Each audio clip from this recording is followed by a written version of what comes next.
अजय आलोक जी, कई सवाल तो यहाँ पर जरूर खड़े होते हैं। जिस तरीके से ममता बनर्जी आज धरना दे रही हैं, मौका रामनवमी का है, इस पर छुट्टी ना देना और ये भी कह देना कि अगर कहीं ऐसी जगह पर मुस्लिमों को कोई हानि होती है तो कानून कार्रवाई करेगा, ये कह देना, इसको कैसे देखते हैं आप? देखिए अर्पिता जी, हम तो वो हैं जो धरा पे बाण मार के धारा निकाल लेते हैं। हम तो वो हैं जो गोधरा को उंगलियों पे उठा लेते हैं। और हम तो वो हैं जो अभिमन्यु की तरह चक्रव्यूह में घुसते हैं ये जानते हुए कि हम जीवित नहीं लौटेंगे।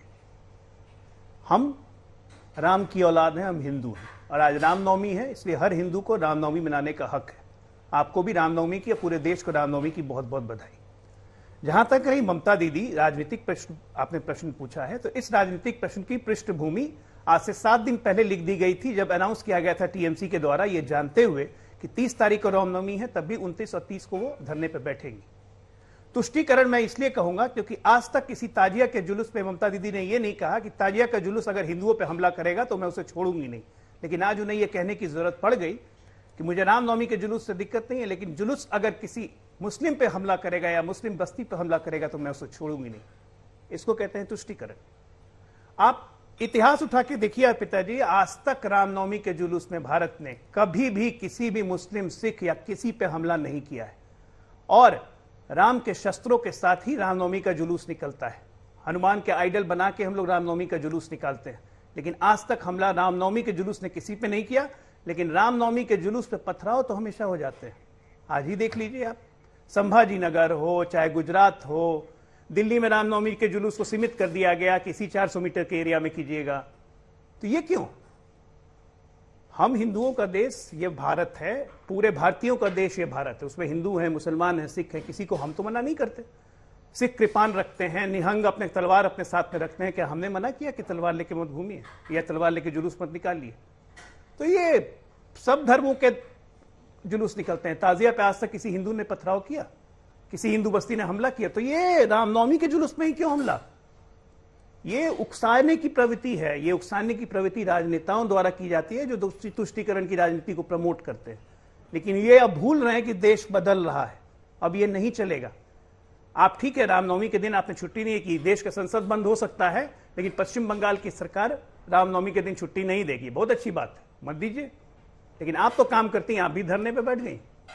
रामनवमी के दिन अगर बीजेपी के नेता धरने पे बैठते हैं तो उसके पहले वो रामनवमी की पूजा करके जुलूस को झंडी दिखा के तब आके धरने पे सरकार के समर्थन, सरकार के खिलाफ डीए के लिए बैठ जाते हैं, तो उसमें भी आपको परेशानी है।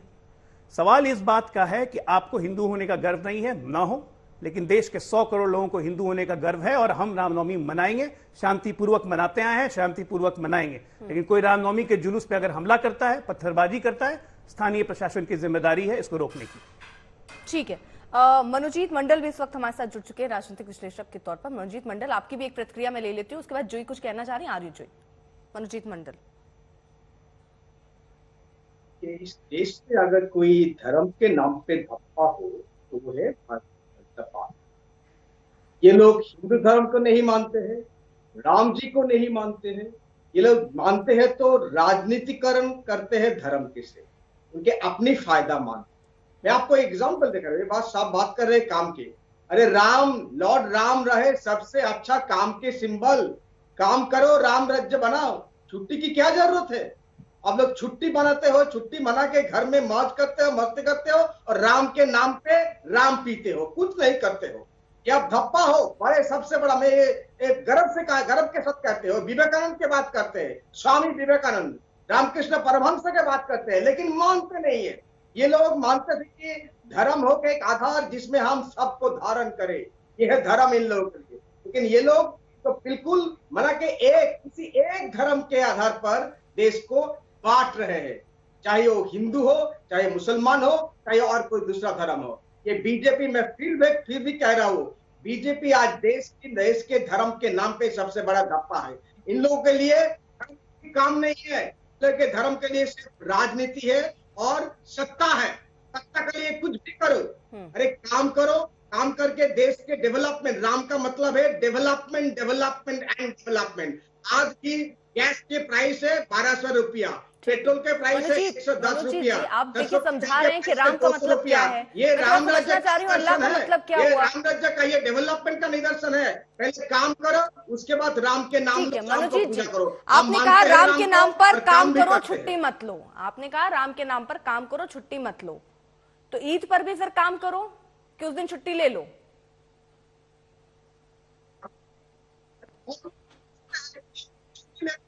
लीजिए, अब आवाज ही चली गई आपकी। हाँ, फिर से एक बार।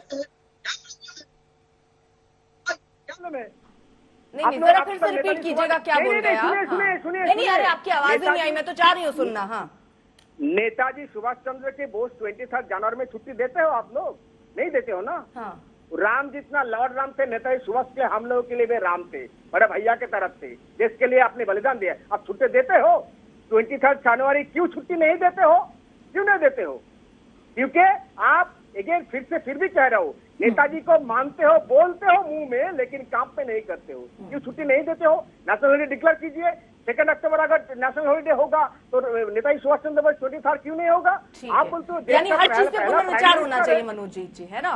मतलब अब आप किसमें छुट्टी देते हैं, किसमें नहीं छुट्टी देते हैं, ईद में छुट्टी दी जा रही है तो क्यों दी जा रही है, उस पर भी एक विश्लेषण होना चाहिए, है ना आपके हिसाब से? सबके लिए विचार एक होनी चाहिए, सबके लिए विचार एक होनी चाहिए। ठीक है, अगर हम छुट्टी नहीं देते हैं, छुट्टी नहीं लेते, हम नहीं करते।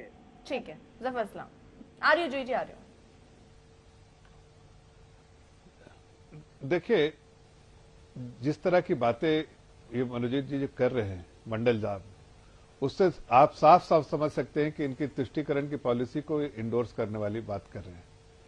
जितना इनको बीच में इनकी आवाज खराब हो रही थी, जितना मैं इनको सुन पाया, उससे साफ लगता है कि ये ममता बनर्जी की जो तुष्टीकरण की पॉलिसी के उसके हिमायती हैं, और ये जानते हैं अच्छा से कि चाहे ईद हो, चाहे रामनवमी हो, चाहे कोई और भी दिन हो, देश की जनता मनाती है। अगर वहां पर प्रदेश की जनता में कुछ ईद मनाती है तो क्या रामनवमी मनाने का उसको हक नहीं है? क्या सरकारी दफ्तरें बंद नहीं होनी चाहिए?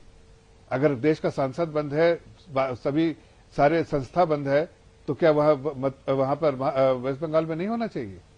यह आपको सोचना पड़ेगा कि होना चाहिए। इसलिए कि आप देखिए, कारोबार से जुड़ी हुई सारी चीजें बंद है, इसलिए कि लोग रामनवमी का त्योहार अच्छा से मना पाए। लेकिन ममता बनर्जी को जाहिर है नहीं समझ में आएगा, इसलिए कि उनकी जो पॉलिसी है उसमें कहीं इस तरह की चीजें, जहां हिंदू धर्म से जुड़ी हुई चीजें रहती हैं उसके, और हिंदू आस्था से जुड़ी हुई चीजें रहती हैं, उसके प्रति उनकी सोच जो है देश की जनता और प्रदेश की जनता को अच्छे से मालूम है कि किस तरह के नकारात्मक सोच है।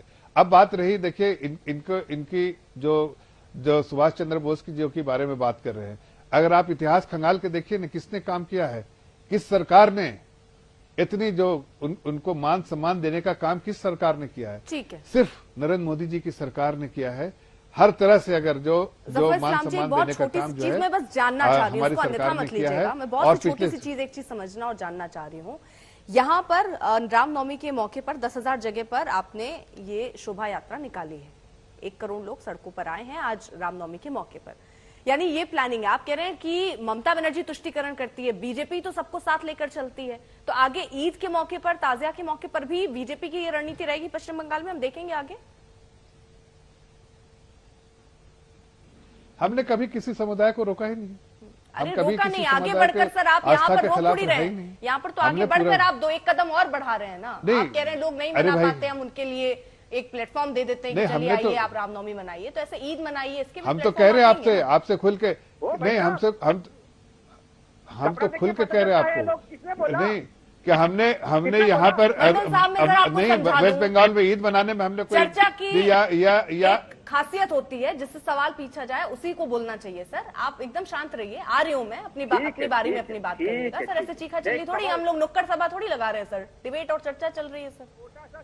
हाँ, सवाल आप छोटा मत, आप 2 किलोमीटर लंबा पूछ लीजिए, लेकिन रुक जाइए।